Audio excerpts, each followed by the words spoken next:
पाठवलेली आहे। या ग्रामसभेचे अध्यक्ष, ग्रामपंचायतचे सरपंच हे अध्यक्ष स्थान स्वीकारावं अशी मी त्यांना विनंती करतो।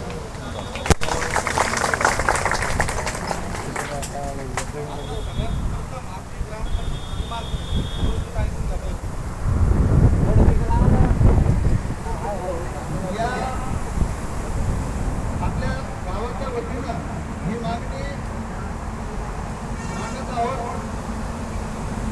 मागणी क्रमांक 1, मानव वस्ती विस्तार झालेली असून पूर्वी 20 जमीन गावठाण विस्तार योजनेतून त्यांना देण्यात आलेली आहे। त्या गावठाण वस्तीचा विस्तार झालेला असून त्यामध्ये पदवी वाढलेली आहे।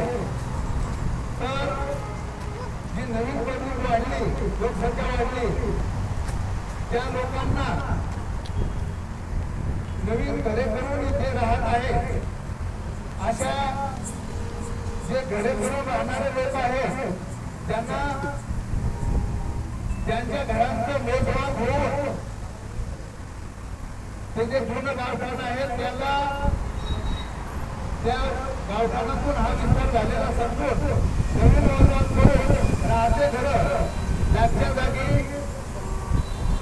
कायम करण्यात यावे व त्यांना ग्रामपंचायत मार्फत व शासनामार्फत ती जमीन, ती जे प्लॉट, ती जागा कायम करण्यात यावी।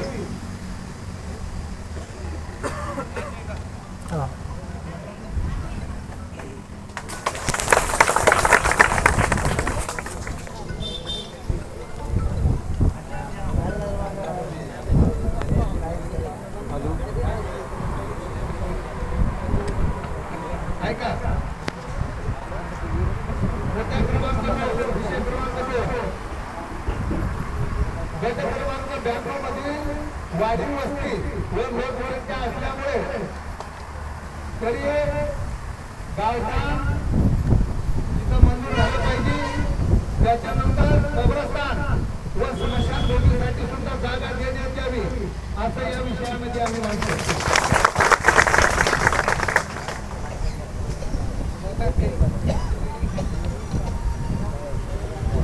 विषय क्रमांक 3,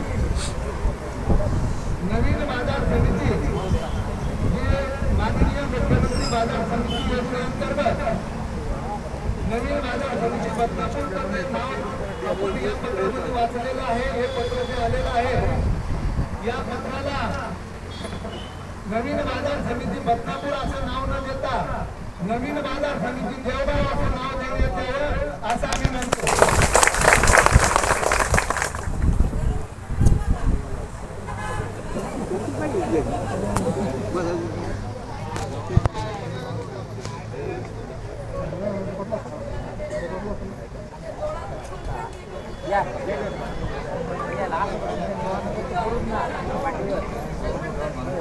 देवगाव आहे का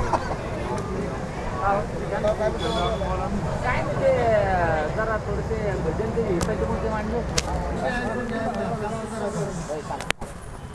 शासनानं जे पत्र आपल्यासाठी इथं ग्रामपंचायतीला पाठवलेलं आहे, 12 हेक्टर 17 आर जमीन कृषी उत्पन्न बाजार समितीसाठी देण्यात येईल म्हणून असं हे पत्र आहे। पण साहेब, आमचा विषय असा आहे की 12 हेक्टर 17 आर जमीन एकूण सातबाऱ्यावरील क्षेत्रफळापैकी 2 हेक्टर 20 आर ही जमीन आधीच कमी झालेली आहे। 12 हेक्टर 17 आर एकूण जमीन शिल्लक राहत आहे। हे शासनाचं मान्य आहे, धोरण आम्हाला कळतंय। परंतु इथं जी ही वस्ती राहते, तिथं जे हे लोक घर करून राहतात, घर बांधून राहतात, तिथलचे लोक यांच्या हातावर पोट आहे आणि हे काय वस्ती एका दिवसात झालेली नाही साहेब। मागच्या 50 ते 60 वर्षाचा इतिहास या वस्तीला आहे। तर तिथे वस्ती आहे, हे जे घर बांधून जे लोक राहतात, कोणाचे कच्चे घर आहेत, पक्की घर आहेत, तिथं शाळा झालेली आहे। शाळा जिल्हा परिषद शाळा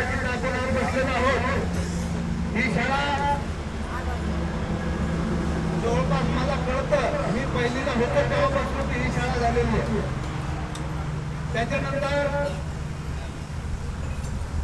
तिथं मंदिर बांधण्यात आले, तिथं मस्जिद झाली, चर्च झालं, तिथं सभागृह झाले, तिथं रस्त्याचे काम केले शासनानं, तिथं विजेचे काम केले, तिथं पाण्याचं काम केले, तिथं ड्रेनेज नालीचे काम सुद्धा केले, रस्ता पाणी वीज तिथं नळयोजना सुद्धा राबवण्यात आलेली आहे शासनामार्फत.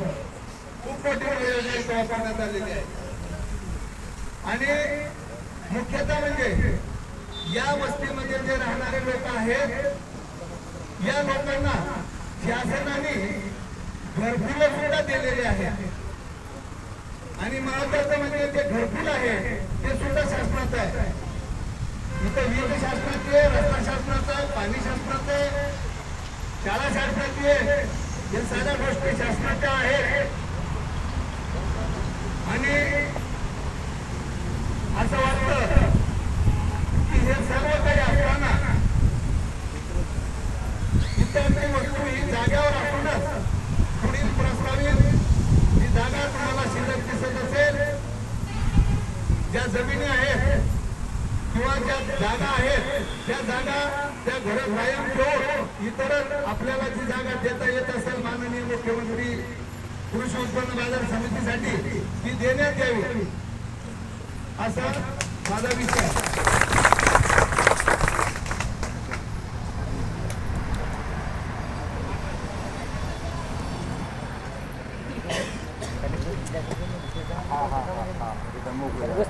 हात न लागतात.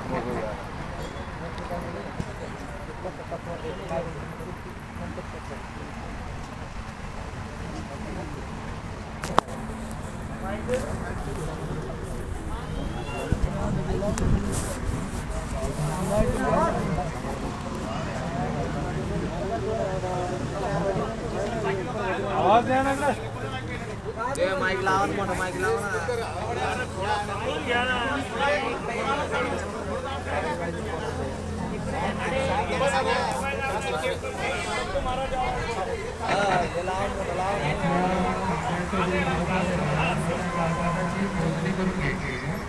आणि मोजणी करून आपल्याला 1986 मध्ये फक्त 20,000 गावठाण मिळालं होतं.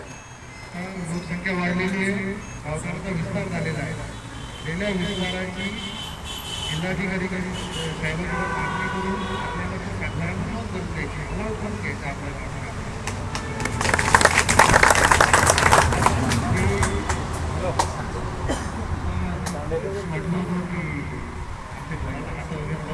काही होणार नाही.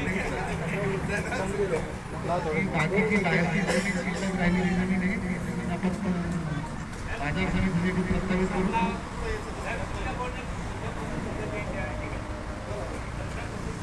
हा आधी आपल्या तांड्यासाठी भूमी आणि स्पर्शक भूमीसाठी आपण जमिनीची मागणी करू. बिलकुल आज निवडणुकी करून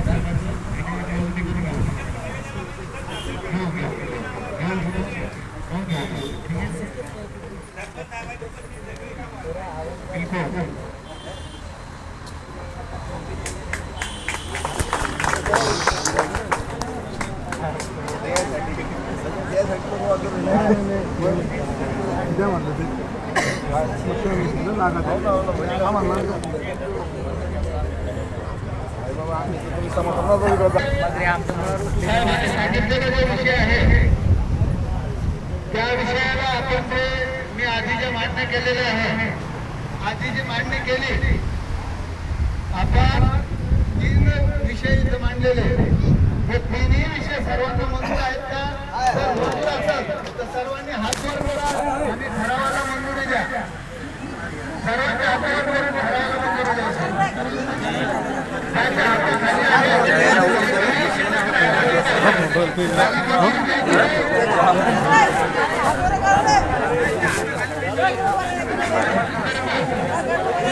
खाली करके बोल.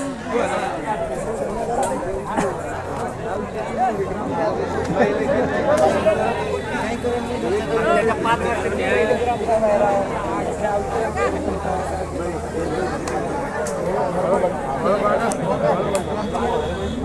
आता ही ग्रामपंचायत